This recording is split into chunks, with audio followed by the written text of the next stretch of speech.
Good luck everyone. Today I want to say a few words.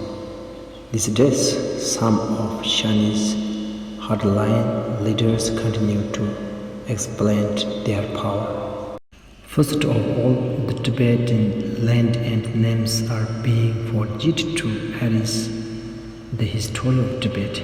Recently, Tibetans are disappointed to see that some Bhutan's officials of the same race have used the word Xizang instead of Tibet. When I came to India in 2016, the Bhutan's army sent me back to Tibet.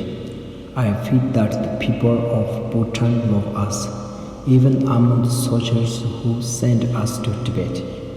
There are those who shed tears for us, but now the Chinese are temporarily rich.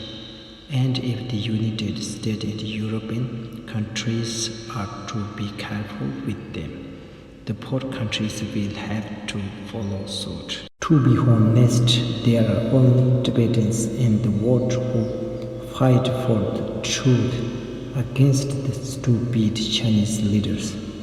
Brothers and sisters, if you follow the current Chinese leaders, your location may also be included in the Xizang map. So be careful, my friends.